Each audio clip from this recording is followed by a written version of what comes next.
And the damage you see there in Charlie's report, the attacks on residential neighborhoods, on civilians, is why so many people are now refugees heading for the borders. Here in Poland, officials say around 1 million Ukrainian refugees have already arrived in this country. That is since Russia invaded back on February 24th. That is more arrivals than any of Ukraine's neighbors, and we are looking at a wave of refugees larger and quicker building than at any time since World War II. Hundreds of thousands more are expected to arrive soon, are arriving, in fact, right now after making their way out of cities and the war zone. Many of them will cross the border again here in Medica. You're looking at pictures from yesterday. We met dozens of families, some so overcome when we asked them what they had seen, what they were fleeing, they couldn't talk about it. But some would, and this is their story. We had heard about a new exodus arriving from Ukraine, but nothing prepared us for the sight of so many people walking out of their homeland. The mothers and grandmothers, the children, so many in their mothers' arms, in strollers, holding hands, some no taller than their family's luggage.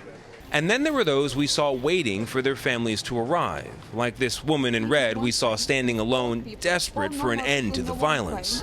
I love Russian people. I love American people. I love every people in the world. Please stop. Not more in the oven, please. Further up the path, a little boy in a dinosaur hat nuzzled into his mother's neck, exhausted after rushing overnight by bus to the border. The day before, his mother said 3 of her friends were shot in the fighting, and that's not all. Hangings, rape, killings. Yes. Another friend was hung, she claims, by the Russians.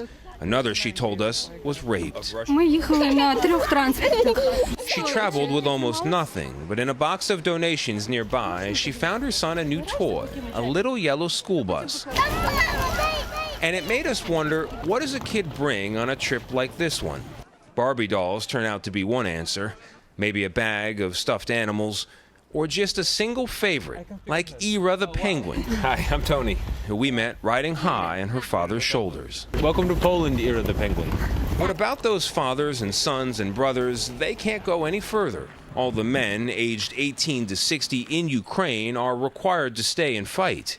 Those allowed to leave are left worrying about those who can't, or in some cases won't. We found Katya and her children in a quiet area warming themselves by a fire. She's worried about her brother, who was fighting, and her parents, who are older and insisted on staying. But amid the fear and exhaustion, we also found signs of kindness. Volunteers with warm food and drinks, boxes and boxes of supplies. But after walking for days and for miles, what people really want is just a place to sit down and get warm.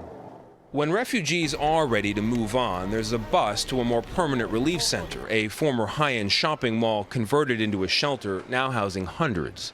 Here, they can finally charge their phones and wait for the call that everyone is waiting for. The call that the war is over, that they can go home before home is gone forever.